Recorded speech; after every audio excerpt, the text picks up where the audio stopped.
Absolutely, Yes. to get a tank. All right, coming up next, tell us your name and ask this guy a question. Christine Sandwick from Cary, North Carolina. Been to Rochester Hills, Michigan. Yes. Love it. What do you think of the new format for the chase? Oh, I think it's going to bring a lot of excitement to the sport, Christina. I think, I look at the races, like I said, you got Charlotte coming up and a lot of other races too, but each bracket resets the points. So instead of having one team or a driver that runs away with it, and I think we saw that last year at Homestead where, you have a team that gets there with such a big points lead that they go to the last section of races and they just kind of put it in cruise control and that's it. But you're not going to be able to do that this year. You're going to have to really, really push in every bracket. So I think it's going to be great for the fans. It's going to be intense for the drivers. It's going to be a lot of stress for the mechanics and the people working on the cars. But at the end, I think it's going to be great for the fans, and that's the most important part. I'm Mike from Clayton, North Carolina. I'm curious if you still have your infamous cup from the I do, Mike. Yes. I had a lot of fun after I won the 2012 Sprint Cup Championship, and Miller helped out a lot with that. And they gave me a big cup and a lot of beer to drink, and we drank it. So afterwards, I don't know who took care of the cup, but I'm glad they did, and I have it, and I actually have it locked behind hidden doors, because I was afraid somebody would take it.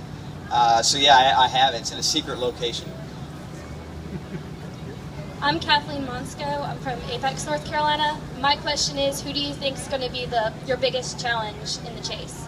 Biggest challenge right now it's neck and neck between my teammate Joey Logano and Jeff Gordon. I think Jeff Gordon is running really, really well. He's so consistent. He's going to be tough to beat. And then my teammate Joey Logano, he can get really hot at any time. And I think he'll be really tough to beat at Homestead. Sandra Watson, Oxford, North Carolina. Besides yourself, who's your favorite driver? Besides myself, who's my favorite driver? If you could choose, would you be your favorite driver? No, see, here's the thing. When I was a kid growing up, I'll get back and get you every kid gets in that stage where they rebel against their parents. And my rebellion was Kyle Petty. Because Kyle Petty drove the car when I was growing up that had neon on it, all over the green, mellow yellow car. And he had long hair, and my dad could not stand long hair. So my dad didn't like long hair, and he didn't really like Kyle Petty's car, so I thought it was the best car ever. So growing up, my favorite driver was Kyle Petty. Yeah, he was part of a really famous finish at Charlotte one year too. So I think that's part of my my like for Kyle. Hey, Ryan Kiefer from Durham, North Carolina. Besides Hendrick and Penske, who do you think is going to kind of be the dark horse to make it far? The dark horse. It's hard to call Matt Kenseth the dark horse, but this year without having any wins, I think everybody looks at the teams that don't have wins and kind of writes them off, and I don't think that's really all that fair. So I would say right now, Matt Kenseth is the guy that is probably not getting a lot of credit, but scares everyone the most. Because he has the ability to really run a consistent stretch of races through the chase and be there at the end. And if that's the case, he'll be tough to beat at Homestead. Great. Hi, I'm Joe Valenta, and is it scary in a race car? Is it scary? Only when you're doing it wrong. That's the funny thing about being a race car driver is it gets safer as you go because you run at better tracks. As you go up through the ranks, and Charlotte has safer barriers and all those things that we talk about. But then you get smarter and you get a little bit better on how you drive the cars, and you learn how to get out of the bad situations. So when I first got started racing, it was a lot scarier than it is now. But now everything is kind of slowed down and it feels right. It feels good. And so I don't get scared anymore. But when I was little, I did, for sure. I'm Jacob Valenta from Holly Springs, North Carolina. Did you dream of being a NASCAR driver when you were a kid? Well, yes, I did, Jacob. I dreamed from as early as I can remember about being a NASCAR driver. And, I'm not a really big guy. I'm 6 foot tall and about 160 pounds, so I wasn't going to be a football player or anything else.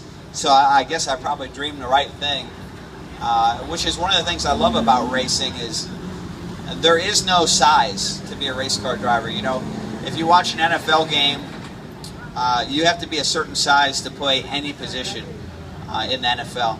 And that goes for almost every sport, right? Whether you look at baseball or hockey and even basketball. But racing isn't that way. Racing's not about size, it's about heart. So for me, I always dreamed of being a race car driver, and it's always been a possibility, you know, because there's no exclusions. And I'm very, very lucky to live that dream. It's a good question, Jacob.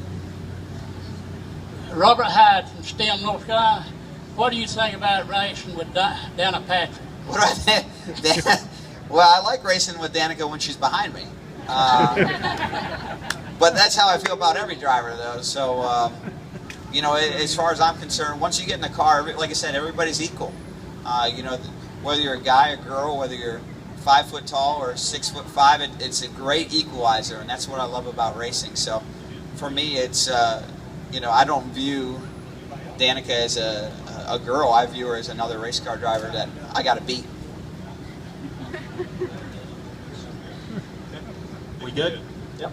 Well, we know Brad has some other appointments. We'll let you finish up, and we'll let him do that. Absolutely. Now you guys can say that you actually had a conversation with the #1 seated driver right now. Thank you so much for coming out and getting a chance to interact with the fans. Make sure you watch him this weekend in Chicago, but also in Charlotte, October 11th. It'll be an exciting one, night race. And 10th. I'll be racing a nationwide race. Oh, of course. I always forget. You're always so busy every weekend. Yeah, you know, that's the only race weekend that I'm scheduled as of now to run double duty. It could change, but that's because Charlotte's so special to us, so we're ready.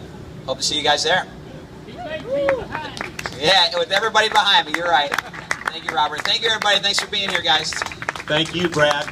So great to have the accessibility and the personalities of our drivers. Brad Keselowski.